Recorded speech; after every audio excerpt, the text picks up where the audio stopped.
Welcome back. Last time we looked at a further appearance of Paul before the governor Felix. There was then a period of 2 years where Paul was imprisoned in Caesarea.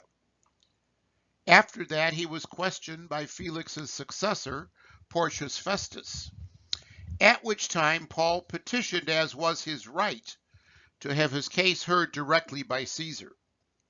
This coincided with a welcome visit by King Herod Agrippa II to the governor Festus.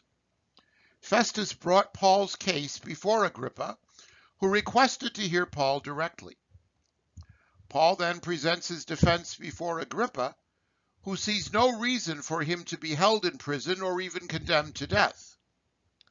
The hearing ends with Agrippa II and Festus agreeing that if Paul had not petitioned a hearing before the emperor, he could have been a free man.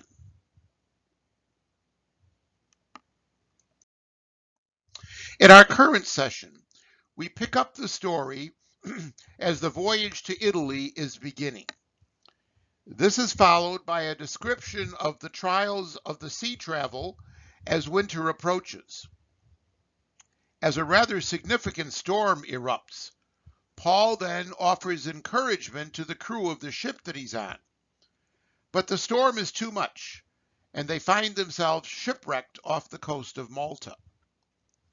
They survive the shipwreck and make it to Malta, where they spend the winter. As spring approaches, they depart from Malta to Syracuse in Sicily. They stay there 3 days and then depart for Rhegium in Italy, and finally set ashore at Puteoli, from which they travel to Rome by foot. The book ends with Paul ministering to the Jews in Rome while he's under house arrest, awaiting the hearing before the emperor.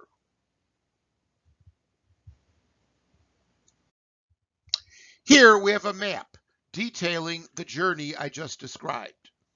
It begins at Caesarea, at the lower right hand of the map.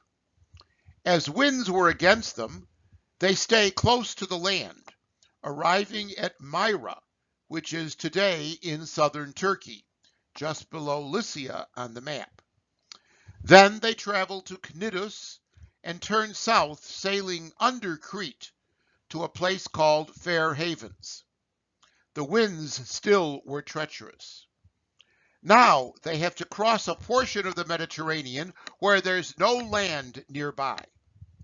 That part of the journey, as we shall see, began with a south wind which was pleasant, but soon that became a tempestuous northeaster, causing the ship to go to and fro, as you can see by the movements on the map.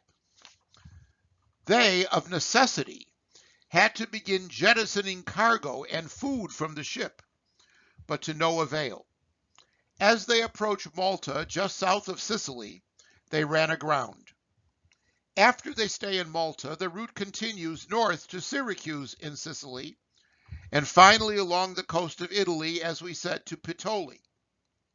Then, as I said above, on land via foot, they continue until they arrive in Rome.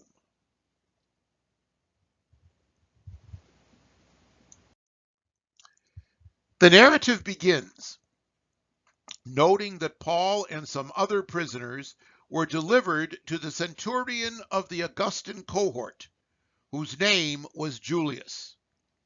Johnson notes that there is evidence of an Augustan cohort stationed in Syria during the 1st century. Kurtz further comments that Augusta was a title of honor, indicating a special association with the emperor, which was given to several cohorts. They embarked then on the first ship of the journey, which hails from Adramyttium, a small port town in the northwest corner of the Roman province of Asia. This ship was likely headed home to the ports of Asia, so it's a good choice for the first leg of the journey. Despite being a prisoner, Paul did have a friend and co-worker accompanying him, Aristarchus from Thessaloniki. The first port that they go to is Sidon, about a day's journey. Then a comment is made that Julius, who was in charge of Paul, did allow him to go to friends and be cared for. These friends may have been a part of the Christian community in Sidon.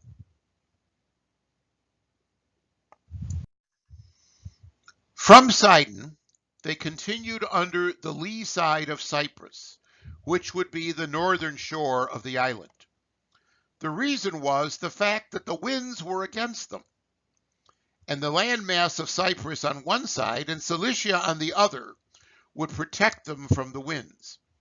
Eventually, still remaining close to the coast, they arrived at Myra in Lycia, which would be extreme southwestern Turkey today. Then the second leg of the journey begins with a transfer to a ship of Alexandria that was sailing to Italy. There was a pretty good shipping trade between Alexandria and Italy, so this would be a good ship for the remainder of the journey. However, even the best ship cannot make an easy voyage if the weather doesn't cooperate. And indeed, the weather does not cooperate.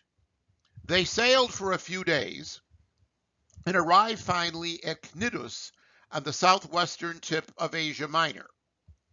That would be the point at which they would depart from the shelter of land and sail out into open seas. However, the winds were too strong and would not allow sailing into the open sea. Rather, they turned southward and followed the coastline of Rhodes, and then the lee side of Crete, 2 islands to the south of Asia Minor. They eventually arrive at the harbor of Fair Havens and the city of Lasea in Crete.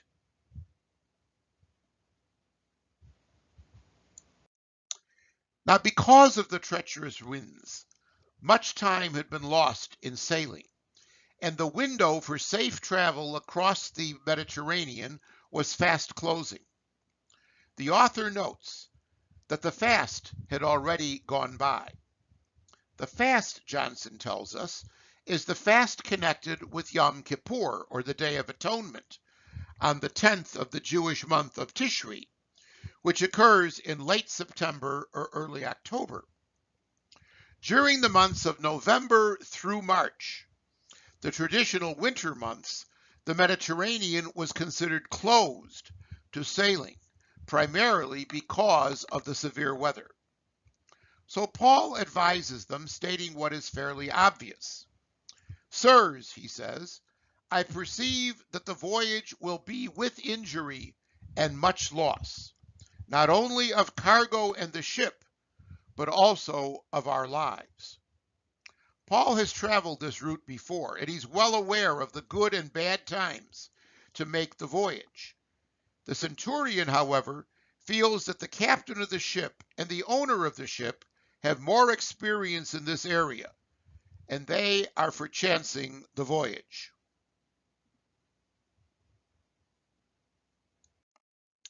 Further, the harbor of Fair Havens was not suitable to remain at for the winter. Thus, they decided to move onward, at least to another more suitable harbor in Crete at the port of Phoenix.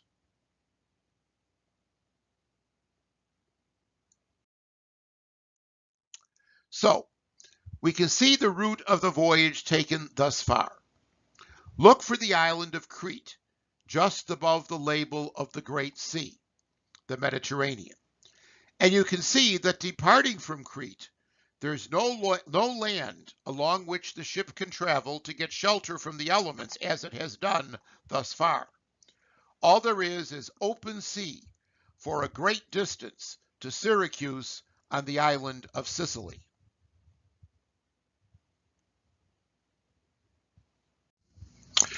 The winds seem to have died down, and so they begin cautiously sailing close to the shore of Crete, hoping to make it to Phoenix.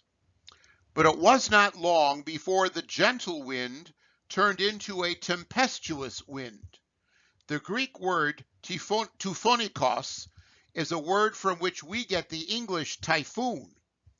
Hence, this wind shift was not a minor increase in speed. It was a full-blown hurricane force wind. Further, Luke tells us it was called a northeaster, striking down toward the ship from the land. Realizing that their vessel was no match for this wind, they gave way to the wind and let the wind take the ship off course wherever it wanted. Being still within reach of land, they were able to regain control with extreme difficulty as they approached the lee of the island of Cauda. In that respite, some emergency safety measures had to be taken. First of all, the boat, scaphe, from which we get the English word skiff, had to be secured to the ship. Normally, it would be towed behind the ship. However, Johnson points out, in a great storm such as they were experiencing here, it could be cut loose and lost. So they hoisted it up and lashed it to the ship.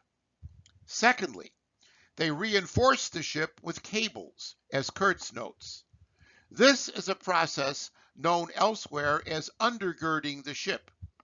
It means that they used cables to wrap the planks of the ship, literally to hold the ship together against the wind, and especially the waves produced by the wind. All this accomplished, they still feared that once they hit the open sea, they would be blown off course, possibly all the way to the shore of Syrtis, a zone of shallows and quicksands off the coast of North Africa, around Cyrenaica, what we know today as Cyrene, which was, as Kurtz notes, a dreaded hazard to ships. So they attempt to compensate by lowering the drift anchor, but they were driven by the storm with little hope of relief. Consequently, the next day they began to lighten the load by throwing the cargo overboard. And with the storm not abating, on the third day they cast off the tackle of the ship in an attempt to further lighten it. Kurtz notes that this tackle was the gear needed to control the ship. When they had traveled many days in the storm across the open sea, seeing neither the sun by day nor the stars by night, due to the cloud cover of the storm with no sign of let-up, they abandoned all hope of being saved. During most of this time, they were without food, as much of it had probably been thrown overboard with the cargo. Paul comes forth and addresses the seemingly hopeless situation in an attempt to bring hope. In a classic "I told you so," he begins reminding them of his advice a few days earlier, that they should not have departed from Crete. Had they listened to him, they would have not occurred injury and loss that they're now currently enduring. Now for the good news. There will be no loss of life, only a loss of the ship.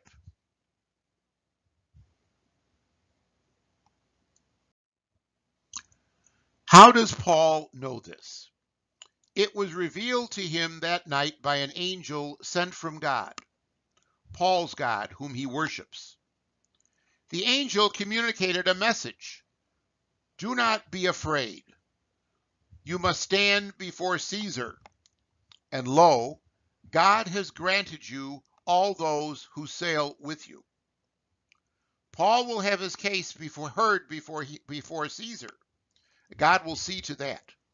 Hence, he must come through this dire situation, and all those with him also. So, he continues, take heart, have courage, trust. I have faith in God that it will be exactly as I have been told. But remember, there's always a but. We shall have to run onto some island. Run aground, that is. So, After 2 weeks of being jostled by the storm, when the 14th night had come, they were drifting across the Sea of Adria, the modern Adriatic Sea.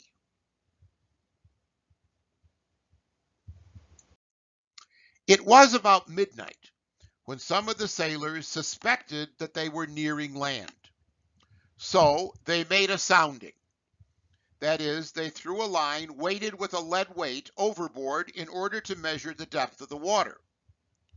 It was found to be 20 fathoms. Going a little further, they sounded again and found it to be 15 fathoms, or 90 feet. They were rapidly approaching land, and thus feared that they might run aground on the rocks. So they let out 4 anchors from the stern, apparently to hold the ship. And then they prayed for day to come, as it would be terrifying to run aground in the night, in the dark.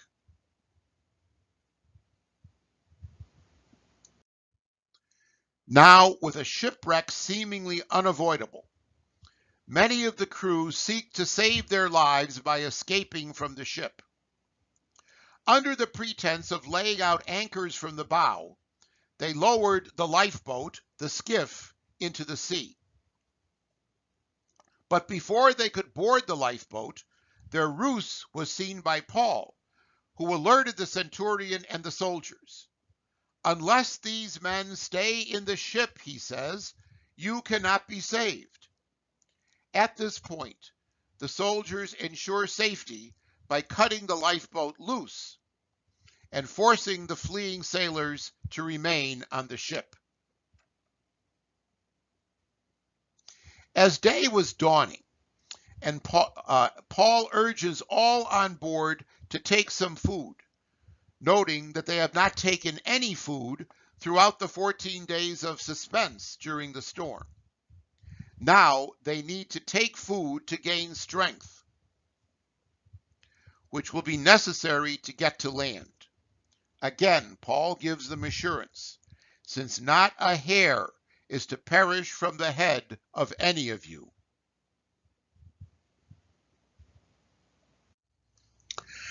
Then Paul, as a model, takes bread himself, gives thanks to God, breaks it, and begins to eat it. Johnson notes that as all Jewish meals involve blessing, it is not necessarily a Eucharistic meal, but it certainly contains allusions to the Eucharistic meal as we saw them in the Gospels.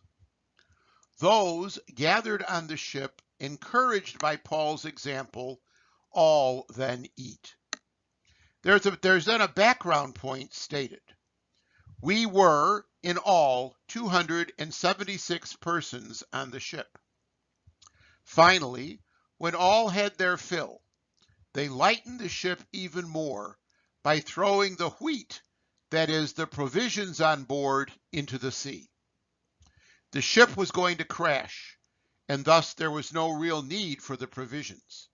They needed to eliminate all excess weight so as to allow the ship to ride the waves as high as possible to get to the shore.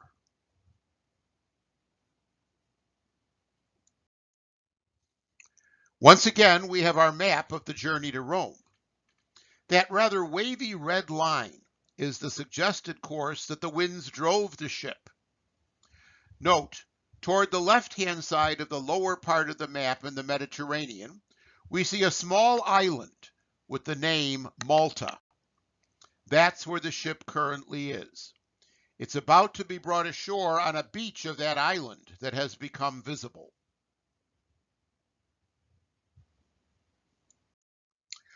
When day finally dawned, they did not recognize the land.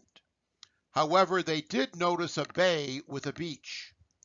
It was their intent to bring the ship ashore there. They hoped that they could make it to the shore with a minimum of damage to the ship. Their plan was to cast off the anchors into the sea, that is, to release the anchors on both sides of the stern and let them fall into the sea. At the same time, they released the cables holding the rudder by cutting those cables. This would allow them once again to have the ability to steer the ship. And finally, to get velocity, they raised a sail, the foresail to be precise. Thus, they could harness the wind and use it to direct the ship toward the beach.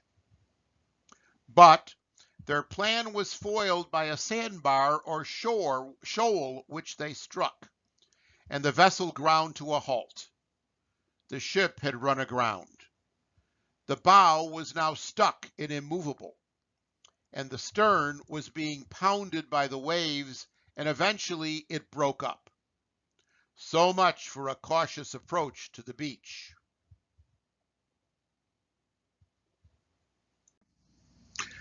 Now, with the possibility of the prisoners escaping, the soldiers planned to execute them on the spot. They knew well that if the prisoners escaped, they could be executed themselves for derelict of duty.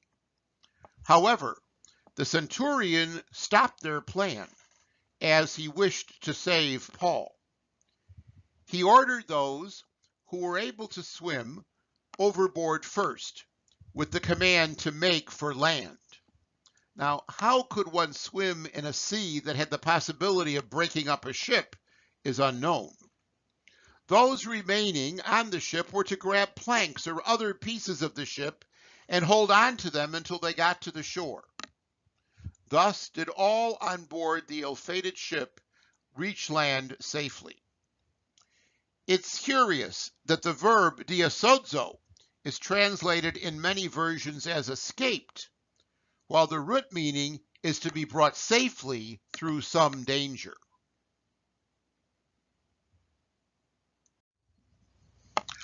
Once they reached the shore, they discovered that the land they were standing on was the island of Malta off the coast of Sicily.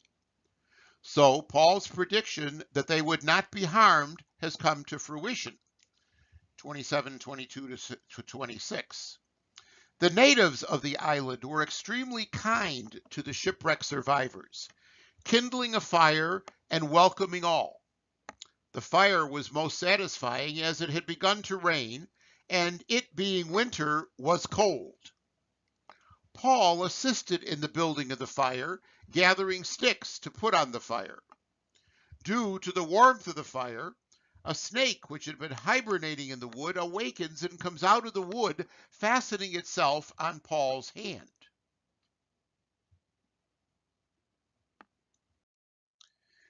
The natives who saw this concluded that Paul must be a murderer. Why?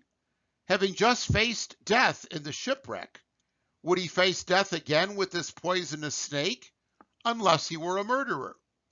He escaped the sea, but the goddess of justice, they thought, will now dole out his just deserts, punishing him with death. Paul, however, quickly shakes the snake from his hand into the fire and suffers no harm. The natives wait, expecting Paul to swell up and then drop dead. But he doesn't. So after a long period, when nothing ill happens to Paul, they determine that he must not be a murderer, but rather a god.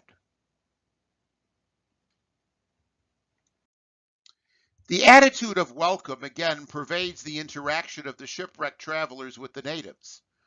Around that place, the lands belonged to a gentleman whose name was Publius, who was introduced as the chief of the island. This Publius now receives the survivors and shows hospitality, entertaining and feeding them for 3 days. Then Paul gets a chance to repay Publius's hospitality. It happened that his father was sick with a fever and dysentery. So Paul takes that as an opportunity to minister to both Publius and his father. He visited the sick father and prays. Then, laying hands upon him, Paul heals the father. Again, we see in Acts that the apostles are doing exactly what Jesus did. The language and vocabulary here very much resemble the language and vocabulary of the gospel, when Jesus cures Peter's mother-in-law who also suffered from a fever. When word of this gets out to the other islanders, all on the island who had any sort of disease descended upon Paul that he might cure them.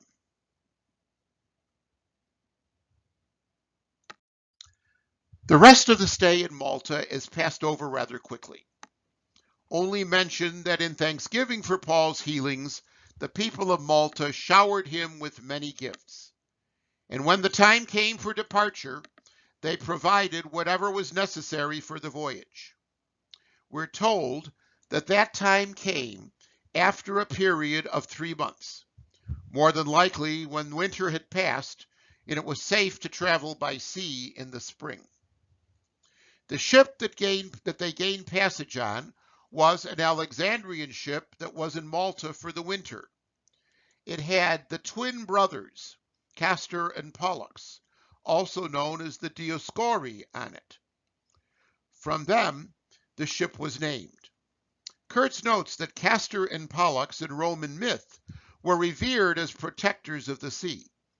Now, a ship named after them will bring to Rome one who will bring the good news of true protectors, God and his Son, Jesus Christ.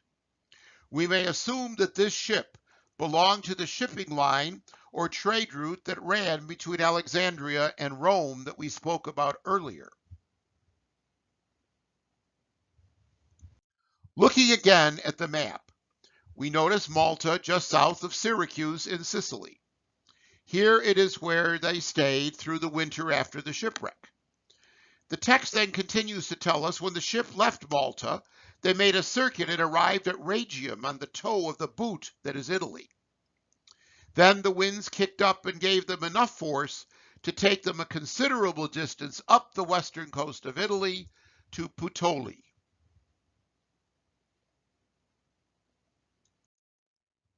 In Puteoli, Paul chances upon some brethren, that is, fellow believers in Christ, who invite him and his companions to stay with them.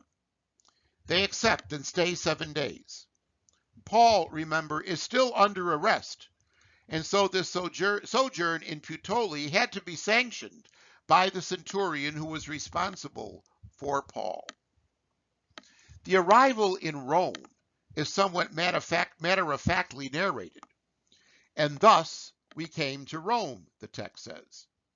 Now, the brethren in Rome, hearing that Paul and his companions were about to arrive, went out, meeting them at the Forum of Appius and the Three Taverns, which was about 30 or 40 miles outside of the city. The Roman writer Horace notes that the Forum of Appius was full of sailors and wicked tavern keepers.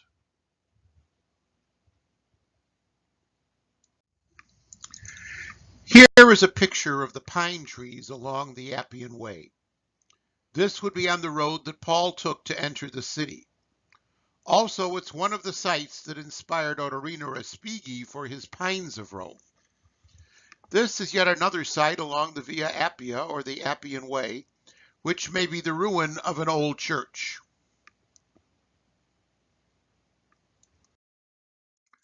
Paul sees the welcoming party coming toward him, and immediately he gives thanks to God and is encouraged. Finally, arriving in the city itself, Paul was allowed to stay by himself with a soldier guarding him. So this is tantamount to house arrest.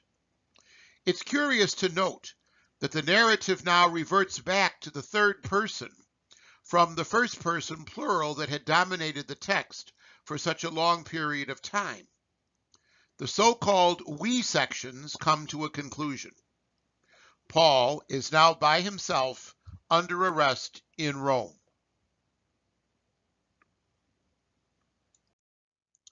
After 3 days, Paul gathered together the local leaders of the Jews. He addresses them as follows. First, I have done nothing against the people or the customs of our fathers. Yet I was delivered, prisoner from Jerusalem, into the hands of the Romans. Second, when the Romans examined me in Caesarea, they wished to set me free, because they saw no reason for the death penalty. Finally, when the Jews objected, I was compelled to appeal to Caesar, though I had no charge to bring against my nation. Thus, Paul attempts to prove his loyalty to Judaism and notes that it is the reason he has called the leaders to him now.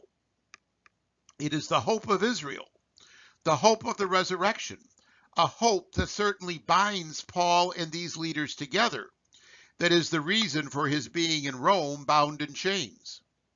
Kurtz notes that the hope of the resurrection may bind Paul and the Jewish leaders in Rome, but there is a significant difference.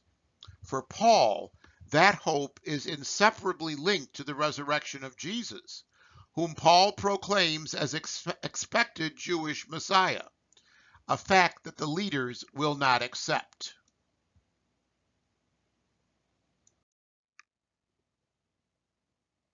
Jewish leaders of Rome respond that they have heard nothing of him. We've received no letters from Judea about you, and none of the brethren coming here has reported or spoken anything ill about you. Thus, we desire to hear from you what your views are regarding this sect, that is, the Christians. We know that everywhere it is spoken against. The negative reports about Paul from the Jerusalem area seemingly have not reached Rome. Thus ends the first encounter of Paul with the leaders of Judaism in Rome.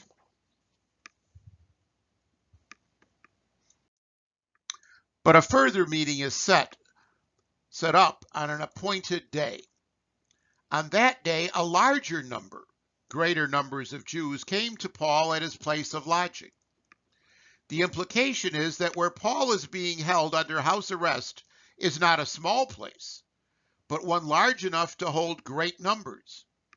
These Jews came to hear Paul's understanding of the Christian movement. Paul spoke from morning to evening, more than likely at times entering into discussion with the Jews. The content of the day's material was, first, testimony to the kingdom of God, on which the Jews and Paul would most likely be in agreement. The other topic, not so. Paul tried to convince the Jews about Jesus, both from the law of Moses and the prophets. Paul used the sacred texts of the Jews to make his point, yet only some were convinced. Others would not accept what Paul was saying. So, disagreeing among themselves, they departed.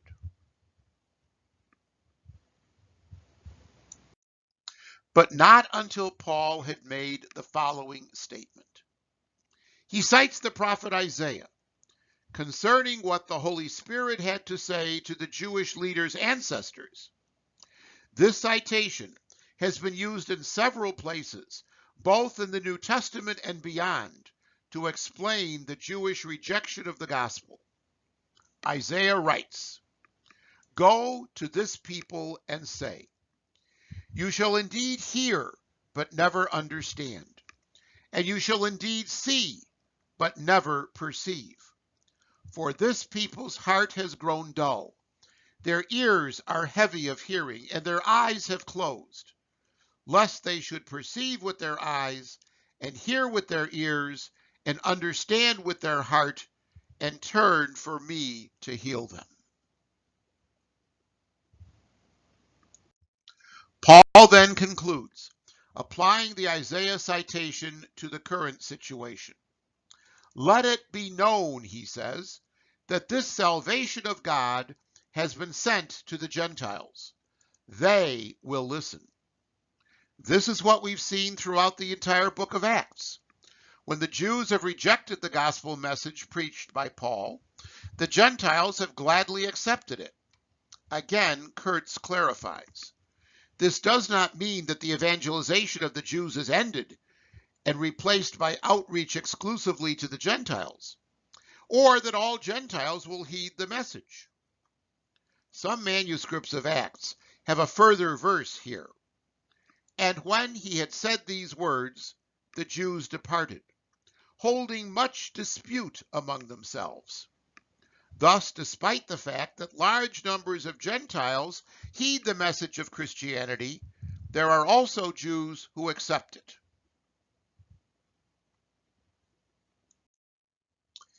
Acts concludes, noting that Paul lived there in Rome 2 whole years, at his own expense, presumably under house arrest. During this time, he welcomed all who came to him, and he preached the kingdom of God to them. And he taught about Jesus Christ openly and unhindered. In other words, he brought the message of the good news to those who came to him in Rome. Thus, the gospel message has reached the ends of the earth, as the book of Acts ends. But there are still questions. What happened to Paul? Well, using a simple either-or logic, we may find out. Either he was eventually released from house arrest, and as he notes at the end of Romans, may have gone to Spain. Or he was tried, which leads us to another either-or. Either he was convicted and found worthy of death, as the tradition of Fontanes has it, or he was acquitted and again may have gone to Spain, or he was not tried at all and died in house arrest.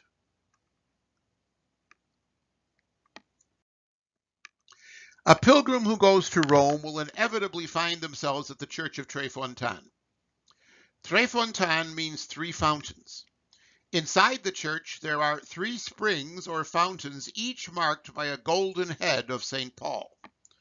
The tradition was that St. Paul was martyred here by beheading. When he was beheaded, his head supposedly bounced 3 times, and at each spot a fountain appeared, hence 3 fountains. Here we have a picture of the exterior of the church. Inside, one sees what is known as the column of the martyrdom of St. Paul, shown here. This is one of the 3 altars over the fountains. And finally, the grate separates the flowing water, and the golden head of Paul marks the spot on which the fountain emerged. The other church in Rome, connected up with St. Paul, is one of the 4 major basilicas. It is the Basilica of St. Paul outside the walls, or St. Paul without the walls. One must realize that without here is the opposite of within, not the opposite of with. It gets its name from the fact that it was built outside of the walls of the ancient city of Rome. Here we have a picture of the exterior of the church, and the expansive nave and interior of the church. They cannot be plainly made out, but around the nave are portraits of all the popes of the Roman Catholic Church. This basilica was built by the Emperor Constantine over the burial place of Paul. It was enlarged by the Emperor Theodosius and has gone through several renovations since. Well, that completes our story and our study of the Acts of the Apostles. We hope that you come to a greater understanding of the expansion of the early church in the mid-1st century, and look forward to taking you through another book of the Old Testament in the future.